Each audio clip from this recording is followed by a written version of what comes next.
కూటమి ప్రభుత్వం అనేది అధికారంలోకి వచ్చి 2 నెలలు అవుతుంది. కానీ మొన్న విజయవాడ వరదలు వచ్చినప్పుడు చాలామంది దాదాపుగా 27 మంది వరకు చనిపోవడం జరిగింది. కానీ కూటమి ప్రభుత్వ వ్యవహార తీరు అనేది సరిగ్గా లేదు, సరిగ్గా ఏం చేయలేదు, ఎవరికి కూడా ఫుడ్ అందలేదు, అది అందలేదు అని చెప్పి జగన్మోహన్ రెడ్డి రాజకీయంగా మాట్లాడతారు. ఎంతవరకు కరెక్ట్ అంటారు అది? ఎంతవరకు కరెక్ట్ అంటే మొన్నటిదాకా గవర్నమెంట్ ఎవరిదండి? గవర్నమెంట్ వచ్చి అన్నాళ్ళైంది, గవర్నమెంట్ వచ్చి 2-3 నెలలు అయింది.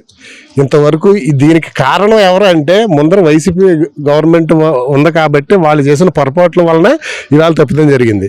ఇంకొకటి ఏంటంటే ఏ విధంగా అంటే ఇప్పుడు 70 సంవత్సరాల వరకు ఇలాంటి వర్షాలు ఎప్పుడు పడలేదు. ఇప్పుడు మోటార్ సైకిల్ మీద రోడ్డు అంటే వెళ్తా పడిపోతాడు, పడిపోతే చంద్రబాబు నాయుడు గారిని తిడతారా? అంటే ప్రకృతి వైపరీత్యం అనేది ఎప్పుడైనా వస్తుంది. అది ఆ ప్రకృతి వైపరీత్యాన్ని రాజకీయం చేయడం అనేది చాలా తప్పు. మరి 5 సంవత్సరాలు గవర్నమెంట్లో ఉన్నప్పుడు ఈవేళ బుడగనీరు పారిపోయి గండి పడిపోవటం ఆయాల అప్పుడు 5 ఏళ్ళు చేసుంటే ఇవాళ ఈ ప్రమాదం లేదు కదా. ఈ తప్పు ఎవరు వస్తుందా? ఇది రాజకీయం చేసేది ఎవరో వైసీపీ రాజకీయం చేస్తున్నారు. తెలుగుదేశం ఉమ్మడి గవర్నమెంట్ ఏం చేస్తుంది? సహాయం చేస్తాము. వాళ్ళు చేయొచ్చు కదా. మరి అంటే జగన్మోహన్ రెడ్డి ఏం చెప్తున్నారంటే బుడ మీద గేట్లు ఎత్తేసారు, చంద్రబాబు ఇల్లును కాపాడుకోవడానికి ఇదంతా చేశారు అన్నట్టు మాట్లాడుతున్నారు. ఏమంటే మీరు గేట్లు ఉన్నట్టు మీకు అనిపించిందా? బుడగనేరు ఇప్పుడు గేట్లు ఎత్తేయటం అనేది పక్కన పెట్టండి. ఎవడో ఒక రాష్ట్ర ముఖ్యమంత్రి అయి ఉండి సొంత ఇంటిని కాపాడుకోవడానికి జగన్మోహన్ రెడ్డి అంటాడు అదేదో అక్కడ కూలగొట్టినట్టు. అలాగే వీళ్ళు చేసి ఆ బాపత కాదు ఉమ్మడి ప్రభుత్వం. అలా ఇప్పుడు చేయరు, పర్సనల్గా చేయరు, ప్రజలకు ఉపయోగపడి చేస్తారు వాళ్ళు. అందుకనే పర్సనల్గా చేస్తే ఏమవుతుంది అన్నది ఈ 5 ఏళ్ళు చూపించారు కదా.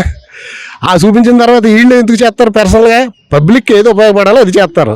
అంతేగాని ఇల్లు కాపాడుకోవడానికో అదేంటంటే అవివేకులు మాట్లాడి మాటలు, అది తప్పు. ఇల్లు కాపాడుకుంటాడు? ముఖ్యమంత్రి ఒకటి ఇల్లు కాపాడుకుంటాడు ఆయన. అలాని ప్రజలు నమ్మే వాళ్ళు సిద్ధంగా ఉన్నారా? వాళ్ళు లేరు. ఇవన్నీ ఏంటంటే ఊరికే మీడియా ముందు చెప్పుకోవడానికి ఉపయోగపడతాయి కానీ వాస్తవంగా నిజం కాదు.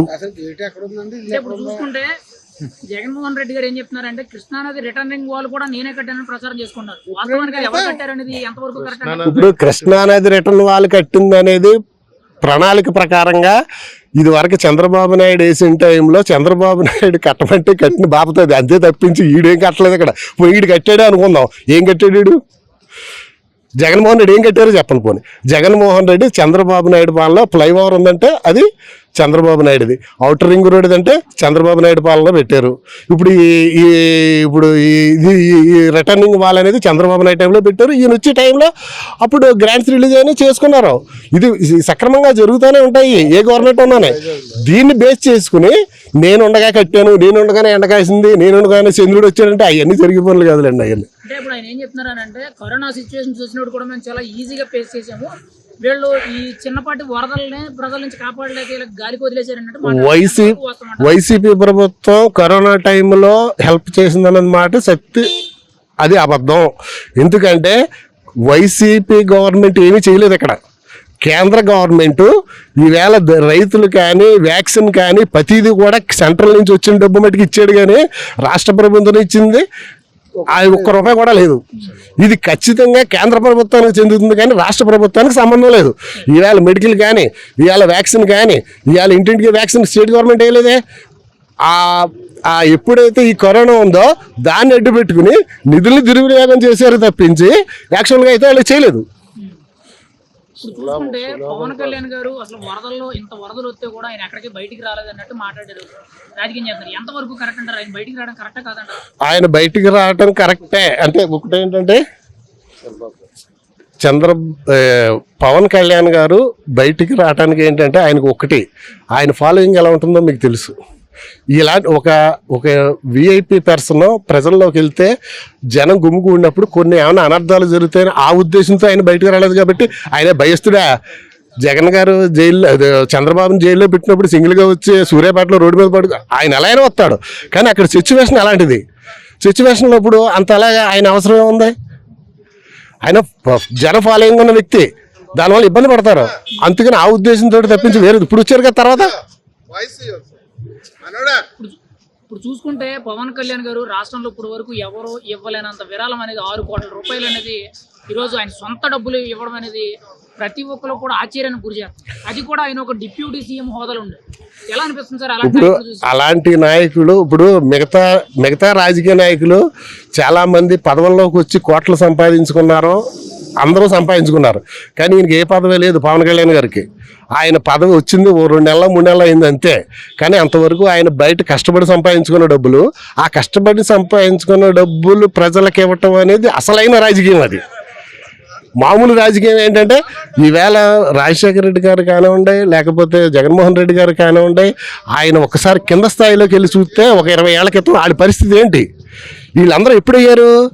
రాజకీయ నాయకులు అయిన తర్వాత ధనవంతులు అయ్యారు. ఇవాళ లోటస్ ఫండ్ ఉంది. లోటస్ ఫండ్ అంటే అంతే ఎన్ని వేల కోట్లు చేస్తుంది. అది పక్కన పెడదాం. పులిహోర ప్యాకెట్ కూడా ఇవ్వలేదే మన వరదల్లోనే.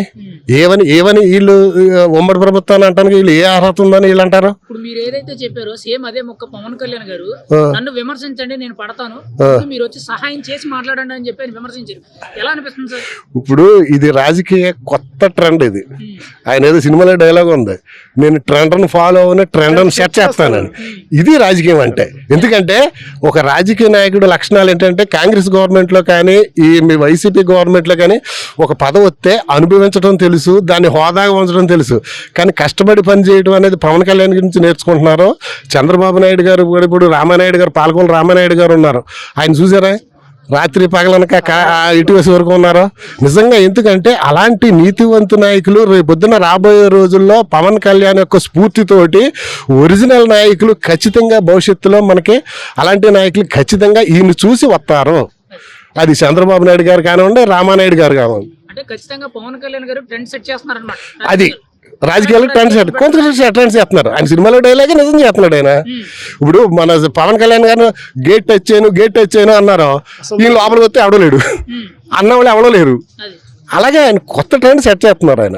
అది ఆ ట్రెండ్ సెట్టింగ్ ఏంటంటే దేశాన్ని, రాష్ట్రాన్ని బాగుపడే యొక్క ఆలోచన విధంగా తీసుకెళ్ళడానికి ఉపయోగపడుతుంది తప్పించి ఏదో పదవి వస్తే డబ్బులు సంపాదించేసుకుందాం, వెనకాల 10 కార్లు వస్తాయి, ఆ రాజకీయం కాదు ఆయనకి. పదవిలో లేనప్పుడే ఆయన వెనకాల 100 కార్లు ఉన్నాయి.